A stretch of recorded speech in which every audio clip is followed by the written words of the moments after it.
Baltimore Ravens will have some pretty tough decisions to make this offseason, including with John Harbaugh and others. But another key decision got even more complicated after the Ravens got their Pro Bowl selections.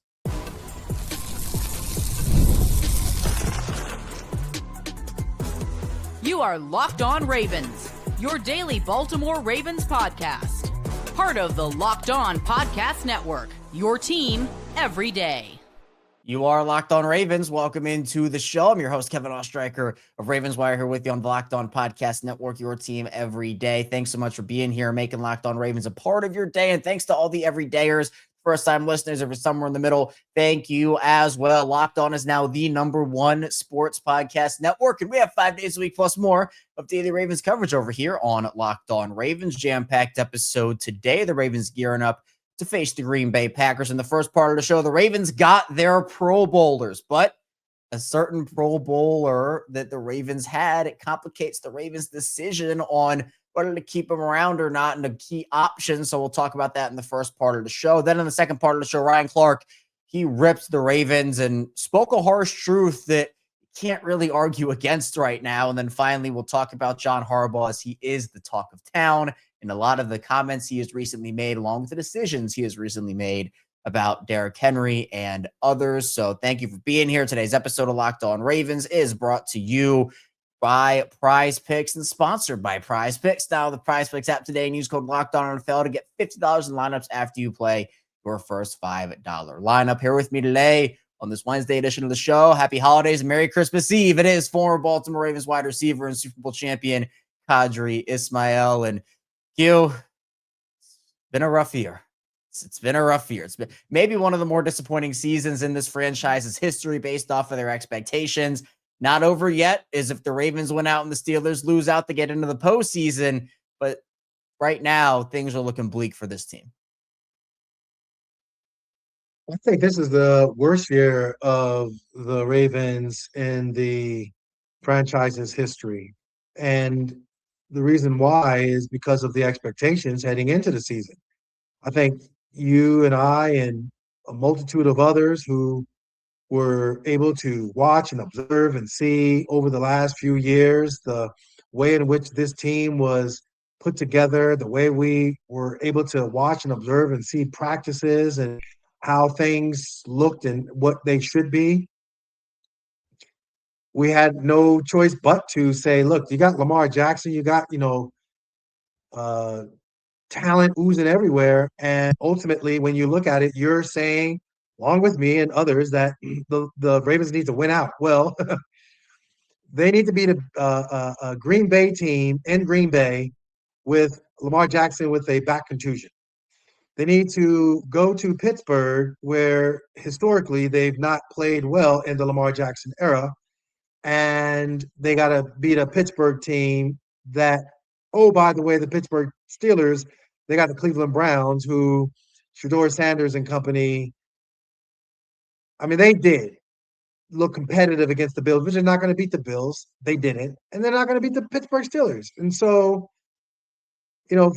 sure, glass half full, sure, the competitor, sure, all the coach isms, we can say, oh, man, this is going to be. But ultimately, this is the part of the season where we start looking ahead. And I'm not saying looking ahead to a playoff. We're talking about looking ahead to what is going to be a very interesting offseason.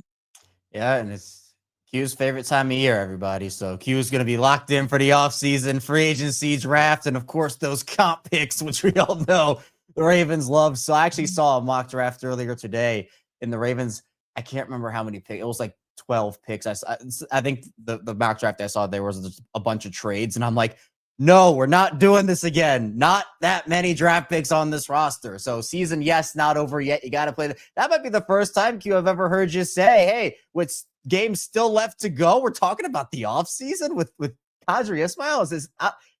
That's when you know things aren't going well in Ravens land. And speaking of the offseason and decisions the Ravens have to make, obviously, we're going to get to John Harbaugh, Lamar Jackson, and his big cap hit. You have to address that somehow.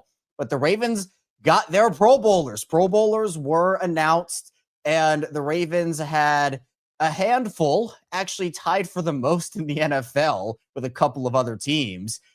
Some of them, honestly, a lot of these guys are kind of like, yeah, makes sense. Kyle Hamilton, Patrick Ricard, Roquan Smith, Tyler Linderbaum, Zay Flowers, and Jordan Stout. So 6 Pro Bowlers there, I think all deserving, and a major shout out to all of those guys. And especially shout out to Jordan Stout, in my opinion, for how he played this year. Really came on and became one of the best punters in the NFL. Lamar Jackson, Mark Andrews, and Derrick Henry were Pro Bowl alternates. And you might be wondering, Kevin, why are we talking about the Pro Bowl right now, especially with what the Pro Bowl has become? And I will tell you why. Because different incentives now with the 5th-year option of players, it is now structured differently than what it was. 5th-year options are not as valuable as they once were to the team, but they are now better for the player if they can stack up accolades. And so how it essentially works, there are different incentives for 5th-year options.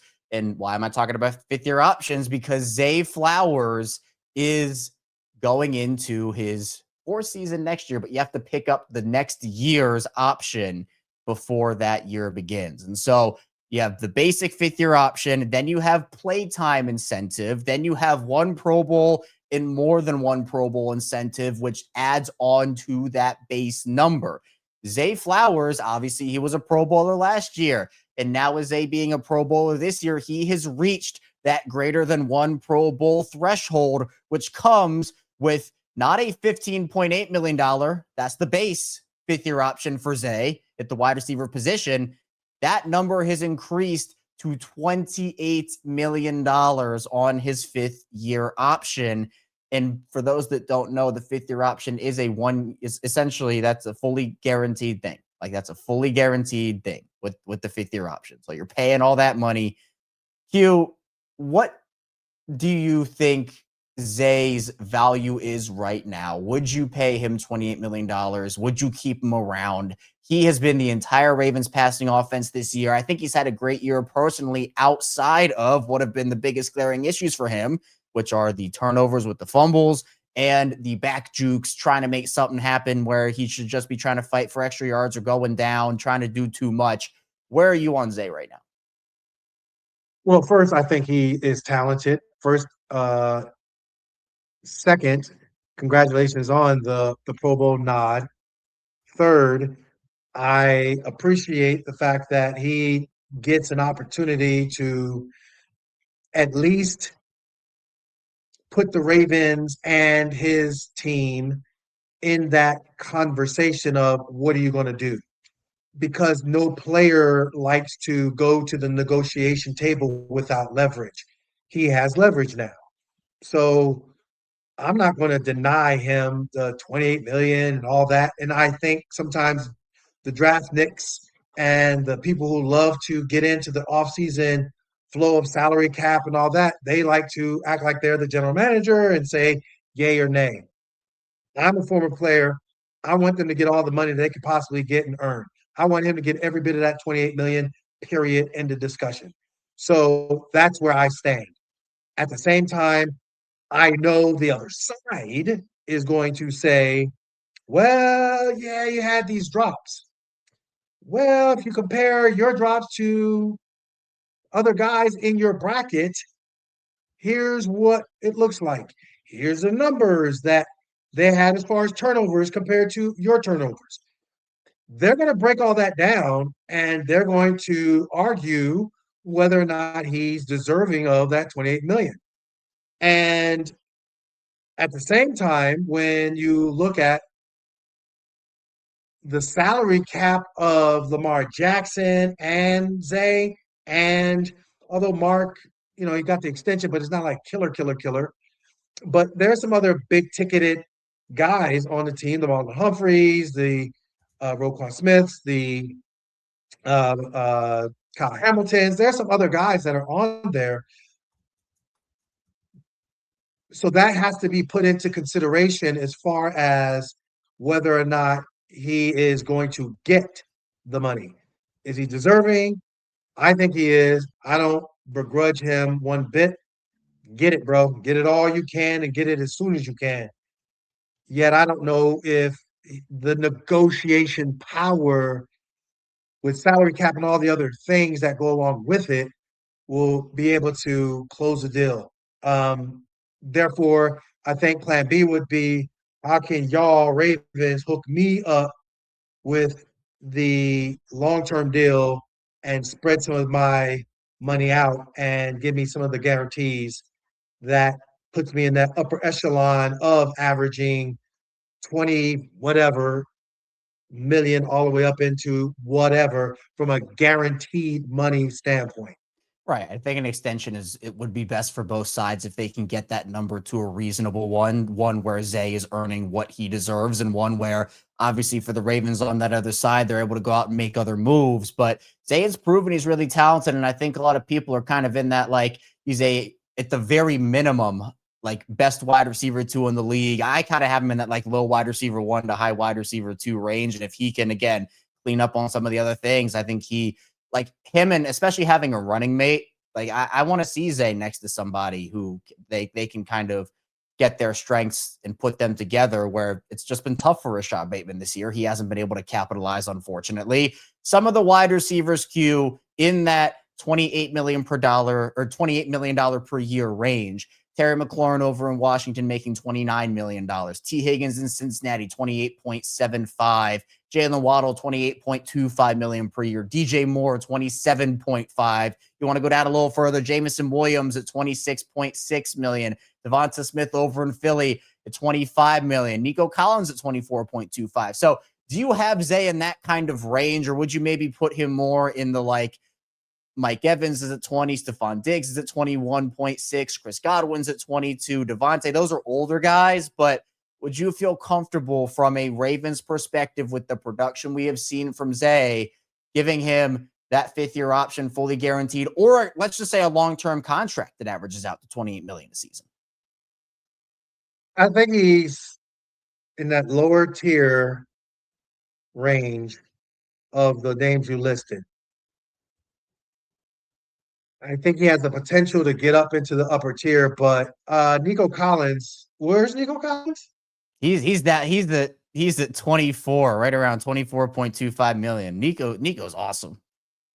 Nico is awesome to the point where I'd be like, yo, I'm about to hold out, get some more. Y'all better give me some more money. Yeah, he signed that almost 2 years ago, though. So you gotta, I mean, obviously, Q, and we're talking about this every year with the salary cap going up and those deals. It's like we saw with Lamar and his deal with the quarterback position, right? Like the deal might look like a lot in the first year, like when the guy initially signs it, but there are always going to be guys that are going to overtake that number. And as the salary cap goes up, it becomes a less percentage of that cap. Correct. So, yes, I mean, I get it. I'm just like, Yeah. Collins fan. I think he's receiver 1.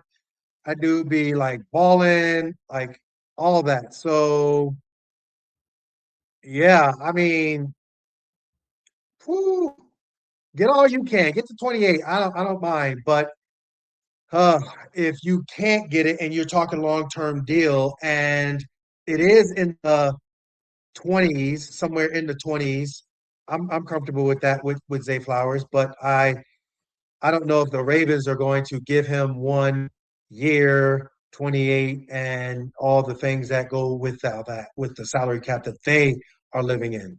Yeah, I would say an extension in the mid-20s would make a lot of sense for both sides right now. And I think if they can get Zay at that number and he maybe breaks out even further next season, then I think, look, that's an even better deal for them. And, like, for example, Kyle Hamilton got 25 per year. And if you were to sign Kyle Hamilton tomorrow to an extension, he'd be probably worth 30 or 35 million a season because that's how good he is. And the cap continues to go up. So I think, look, I get it. Some people aren't fans of Zay because of the fumbles and the drops and whatnot. I think Zay's a heck of a talented receiver, and I think he makes this offense better. So I would keep Zay around as long as the number makes sense for both sides. But we also know the Ravens have not really paid a wide receiver before, and, at least that kind of money on an extension. So it would be different precedent, but I guess they never paid a quarterback Lamar's money before that either, and things change. So we'll have to see how that all unfolds. Coming up, we'll wrap up the conversation on the wide receiver position for Baltimore and some of the other things they need to look out for this offseason, as well as looking at Ryan Clark sharing a harsh truth on this Baltimore Ravens team. So be sure to stay tuned. Plenty coming up on Locked On Ravens. This episode is brought to you by PrizePicks. The holiday season is one of the best times for sports. Bowl games, big basketball matchups, playoff pushes. It's all happening at once. And while we're all making choices every day, one of the most fun places to make the right call is PrizePicks. PrizePicks is the easiest way to get in on daily fantasy. Just pick more or less on at least 2-player projections, lock in your lineup, and you're in the game. It's simple, fast, and available in 45 states, including California, Texas, Florida, in Georgia. PrizePicks is adding an extra layer of excitement to the holiday sports schedule. Creating a lineup takes less than a minute, and the app makes the whole process smooth and intuitive. You can choose from a huge range of unique stats: fantasy score, field goals, attempted free throws, made turnovers, whatever fits your strategy. Download the PrizePicks app today and use code LOCKEDONNFL to get $50 in lineups after you play your first $5 lineup. That's code LOCKEDONNFL to get $50 in lineups after you play your first $5 lineup. PrizePicks, it's good to be right.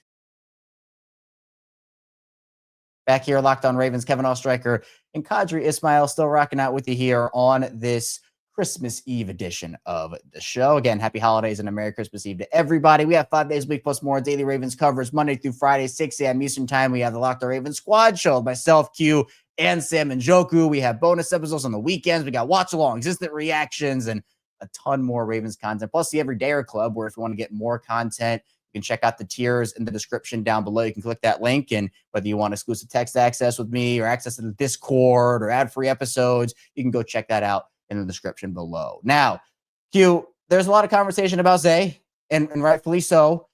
The Ravens don't have to make a decision tomorrow on this. Again, they can decide whether to pick it up or whether to decline it by May 1st, according to Spotrac.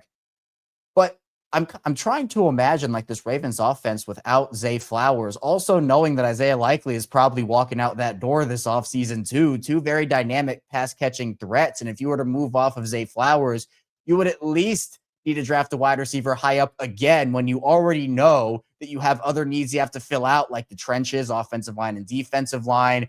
You would also, in my opinion, have to probably trade or sign a veteran proven wide receiver, because you can't, in my opinion, Rashod Bateman has not shown nearly enough to go into the season as this team's wide receiver one. And it's unfortunate because I think Rashod's talented, but clearly hasn't put it together on the field. I mean, what does this offense look like without Zay Flowers? I mean, I genuinely am having a hard time imagining it, because he has literally been the entire passing offense for this team this year outside of touchdowns. I look at Zay and Bateman as a really strong duo that took a step back this year as a duo because of the way, number one, the offensive line play and Lamar Jackson getting hurt, and the idea that Cooper Rush was a competent backup quarterback. I think, across the board, even Isaiah Likely, then all their numbers are down. He was hurt when he came back. The chemistry that could have, should have, would have been with Coop was not there. Um, all of it. I'm in a mood right now, and I'm a little bit frustrated because I think missing out on what could have been a really good team. I think their skill players as a unit, was supposed to be an upgrade and better, and I just thought, boy, this is going to be something. So, yeah. Bottom line, um, I'm just disappointed overall with the way the season has gone. And I feel for Rashod Bateman. I know what it's like to be a receiver. You run a route, you're open, and you're just not getting the ball. And or the communication that you're supposed to have with your quarterback is off, and you're the one that looks like you don't know what you're doing, and that's just not fair. And life ain't fair, and that's just what it is. And he has to live with it. But that's what I'm seeing when I look at Rashod Bateman. It's tough. And, Ryan Clark, he was on ESPN, former Steelers defensive back, played against the Ravens many times, and he didn't hold any punches back. He said, quote, "The Baltimore Ravens used to be a tough team. The Baltimore Ravens used to be an organization that when challenged, they played their best. This team has 2 weeks to respond, but from what I've seen all season, no one's scared to go into Baltimore and get in a fist fight. Everyone walks into that stadium like they're John Jones." And Mina Kimes then mentioned the fact that they're tied for the league lead in fumbles with Seattle. They've had they faltered in big moments and in big spots. And Q, I mean, you were on that 2000 Ravens team that fought for everything and, were able to respond to resiliency, go out there and make things happen. And this team just feels like, I mean, I said it on yesterday's show. This team has been the laughingstock of the league 3 separate times in 3 different new times in one season. 1-5 start. Everybody's laughing at the Ravens. Then they go on their little run. Everyone, oh, hey, the Ravens, look, they're back. They're winning. Then you lose because you control your destiny and you have an opportunity to make a statement. You fall flat on your face against the Bengals and the Steelers back to back. And, then the national media starts to get wind of Daniel Falele. Everyone's laughing at the Ravens again. Ha, ha, ha. Then they beat the Bengals. They shut them out on their home turf. And everyone's like, hold on. Wait a second. This Ravens team might be for real again. And then their season essentially not officially ends, but essentially ends the way that it started, blowing a double-digit lead in the fourth quarter with poor decision-making, and everybody again, Q, is laughing at the Ravens. Yeah, I'm okay. I think the problem that we see from a bigger picture standpoint is you look at those names that you talked about, and there was just the high expectations, the win now mentality edict that came from Steve Bisciotti on down, and now here we are. You didn't match those expectations, and I think that if you have to look at who's who in the zoo, EDC, John Harbaugh, the buck stops with them when they go and sit there and talk to pretty much, well, when they go down to the principal's office, as they like to call it, and Steve Bisciotti wants to know what is what and what is our plan. I think those two guys are going to have to do way better job of answering all the what ifs. All the what ifs that came about this year and why the failures. And you can't word salad it. You can't just sit there and say, so this play here, well, now this situation, well, no. Why? Give a better explanation. And that's going to be the challenge that I think if there's only one person that we're really looking at is going to hold everything accountable, and that's Steve Bisciotti. So if he wants to truly right the ship and be on point, then yeah, I'd be curious. What is his criteria of holding everybody together and making sure that when they talk to him, they don't give him word salad, but some factual understanding of why the season was such an abject failure. Coming up, we'll dive into the latest on John Harbaugh and some of the things people are saying about him, as well as what should happen if the Ravens officially are eliminated from playoff contention and this team misses the playoffs and moves backwards for the second straight year. So stay tuned. Plenty coming up here on Locked On Ravens.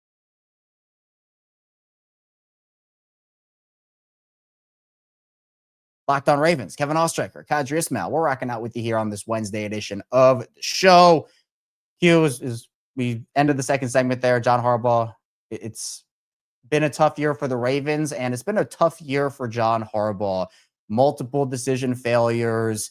The messaging, to me, doesn't seem like it's been landing as much as it has in recent seasons. John Harbaugh has predicated himself as a coach that can get his team to the postseason when Lamar Jackson is healthy with 12, 13, 14 wins and give themselves a chance. And yes, the playoff success hasn't been there, and that's been bad. 3 playoff wins in the last 10 years is not going to cut it, in my opinion. But when you hear his answers about what happened with Derrick Henry, and very briefly summarize it as, again, Henry dominated the Patriots on Sunday night. Patriots couldn't stop him. Ravens offensive line, and this is honestly so super frustrating that the Ravens offensive line, in my opinion, had their best collective game of the season, and they wasted it at the end there because the Patriots had no answer for Derrick Henry. And then in the last 2 drives, Derrick Henry gets a total of 0 snaps after averaging 7.1 yards a carry. And John Harbaugh sitting there after the game yeah, man, looking back on it, I really wish he was in there. I would have done. And I'm like, well, you would have done. You're the head coach. You're the head coach. And he's like, well, it's hard to do in real time. And I'm like, can't you just radio up to the booth? Can't you have a conversation on, even if it wasn't on that second to last drive, which was still egregious, on that defensive drive that the Ravens went out there on the field for, where, it didn't go well for Baltimore's defense. Couldn't you and Todd have had a conversation about, hey, let's get Derrick in on this drive? And they have a rotation. They want to do their thing there. Okay. fine, whatever. But then you shouldn't assign a player like Derrick Henry in the first place, who, if you want to play the game of like multiple running backs, different skill sets and different moments, Derrick Henry has earned the right to be on the field in those big moments because he has proven he is a superstar at the position. And when you are running, I thought Tony Dungy Q put it perfectly, legendary head coach, who said, when Steph Curry hits 6 3-pointers, do you take him out of the game and say, hey, it's your time to rest now? No, you leave the hot hand in. And these answers are weird to me. They're just something I continue to not be able to wrap my head around, because you're the head coach of this team. You need to make those decisions. I mean, John Harbaugh needs to act like the head coach of this team, or these are his decisions coming down the pipeline, and something else is going on that we don't know about. Well, see, that's the thing, because you are the head coach. You are the guy that has final say. You're the one. John is not an offensive coach. He's not a defensive coach. He's more CEO-ish. Well, if that is the case, and you're the field general, if you will, then you should have a handle on each and every conversation that your coaches are having. And I'm not saying micromanage, but there are times when to step in. There are times where like, yo, this is what is needed for what we're trying to accomplish. That's what I'm looking at. That's where I'm saying, like, there is like a fundamental disconnect with the way in his coaching style. If he feels like he is, well, I just left it up to so and so, and well, they did. It's like, no. If you're all about the process, then you're missing out on the process of being the head coach and making those tough choices and decisions. And when you've had double-digit leads 12 times and you've blown them those many times, and that is like NFL historic, and then you got another coach in your own division who's had double-digit leads going in the fourth quarter and is undefeated 103 times. Well, why are we not finishing games? That's a huge, huge red flag to me, that ownership of your lack is evident. You are not allowing, or you're not putting your team in a position to exceed and win like you should be. It's the game sense and the game awareness. And I get, like, okay, Derrick and Willie Taggart, the running back coach, they're the ones having that conversation. If they decided on Keaton Mitchell and that comes to you, you need to step in and say no. Because look, we can be honest about it, Q. Keaton's been awesome all year. He didn't have it on Sunday night. He had 9 carries for 13 yards. And they want to run specific plays for certain guys. Run a straight handoff up the middle to Derrick Henry, or a run to the left side, or whatever. Get blockers out in front. It was working for you all night. When you don't have that, I mean, it's something we talked about with Greg Roman for years. And this issue precedes Todd Monken. John Harbaugh has been a coach of this team for nearly 2 decades. This is a team with grizzled veterans on it, guys who are in their mid, late 20s, early 30s, guys who are in their mid 30s, and coaches like Todd Monken, who have coached at both the pros and in college for years. And if Monken is making those calls and going according to that rotation and being sucked in by that, you have to say no. It can't happen, because it's happened too many times. And my question is just, how many times are they going to go back to that well? Lamar Jackson, as we've said, Q, is going to be 29 years old in a month, and honestly, a couple weeks. And while he's not 35, he's also not 25 either. And you have to manage to build the best team around him that you can. If he's your franchise guy, and in Baltimore, clearly he is, well, that also includes the best coaching staff around Lamar Jackson that you can, when Lamar is as talented as he is. And John Harbaugh has had a great Ravens tenure. He won a Super Bowl and, had great playoff success early in his career. But this is a what have you done for me now lately league, Q. And honestly, how I'll throw it to you here is coaches across NFL history have been fired for a lot less. The thing is, when I look at the bigger picture, when you're saying about Willie Taggart, when you're saying about Todd Monken, I don't have a problem with them per se talking to each other and But you best believe, for example, Bill Belichick, when they're in their most critical of moments, you're seeing him going talking to the team and saying, listen, here's what we're thinking about. Here's what we're going to do. Here's why we're going to do it. Because you were in those meetings ahead of time and you know the situational football that is needing to be presented to help you get this victory. And to your point, Kevin, this isn't the first time. These guys are veteran guys. And so, yeah, in the critical of moments, your best players got to make plays. Everybody talks about my Pittsburgh Steelers game when I had the 258 yards with the 3 touchdowns, right? And I know that bigger picture wise, we went in at halftime. Man, Brian Billick laid into us and chewed us out because the passing attack was god awful. So I'm sitting there and I'm like, you know what? I know I'm the go-to guy. And I know that, yeah, my number is called. I got to make plays. So I'm like, you know what? I'm just like all in my aura. I got to do this. Man, we go back out there. Literally, first play, boom, is a big dig route. Boom, boom. Tony Banks finds me, get it. We come back. All of a sudden, there's a skinny post. And I'm like, yo, all right, I'm about to catch this skinny post. Watch, I'm going to do something with it. We had it where we had to adjust off of the coverage based upon some things. Boom, I make the catch. Walk. I get hit in the ribs, and you can see where I'm like, whoa, I need to go down. No, I'm not going down. I can see the end zone. I run into the end zone. Second touchdown. It's a skinny post. Walk. I catch it, and I'm just going, taking it to the house. My head trainer at the time comes up to me, Q, how you feeling with your ribs? I was like, man, I don't know, man. So our kickoff return, boom, Pittsburgh scores. Our kickoff return goes out there. They get the ball back. I believe it's third down. And so I'm on the sideline because Billy Davis is in the game. And they call 3 wides. No, so it's 2 wide receivers. I'm on the sideline. They go 3 wides. Billy Davis is going to go in the game because I'm thinking, all right, let me just chill. Man, Matt Cavanaugh on the sideline, he looked at me, goes, Q, can you go? I knew exactly what that meant. That meant like, yo, we're about to call a play. It's going to be a play. We need you on. You are go-to guy. Get your butt in there. Heck yeah, the competitor in me was like, oh, I'm going in. Man, it was a double move that I executed, 989 X and Z takeoff. I go ahead, do my double move. I whooped the guy by I don't know how many on the screen. When you see it, you don't even see him on the screen. It's a walk-in touchdown, and we seal the game.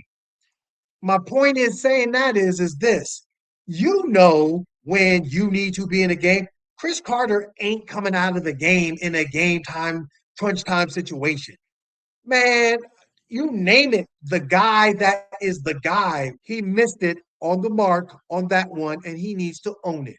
Period. End of discussion. 100% correct. 100%. It's one thing to say, yeah, coulda, shoulda, woulda. Man, I should have done that. Could have done that. It's another thing to know how to do it in that moment. And more times than not, in those big moments recently, John Harbaugh's fallen flat, which has cost his team dearly. In the Lamar Jackson era, yeah, more times than not. Let's just not recently. In the Lamar Jackson era, John Harbaugh has failed.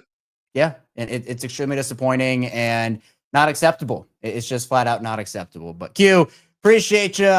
Thanks for hopping on, talking Ravens football and diving into everything that's going on with this team. Before I get you out of here, please tell people where they can find you and what you're working on. Qadry Ismail, missile training. You can go to missiletraining.com. Missiletraining.com is where you're going to find me, interact with me for your human movement and sports performance training. Missiletraining.com doesn't matter the age, doesn't matter the sport, doesn't matter if you're an individual or a team. Missiletraining.com doesn't matter if you're an adult trying to get yourself in better movement shape and not break down. Got some awesome protocols that I know you will love. Your body is going to feel better. At the same time, recovery needs, I'm there for you, all of it. WJZ, you can find me there on my Purple shows, Purple pregame, every game. We break it all down for you. Of course, Locked on Ravens. We are here. Kevin Oestreicher and I, mother of pearl. We don't miss a beat. We love talking Ravens with you.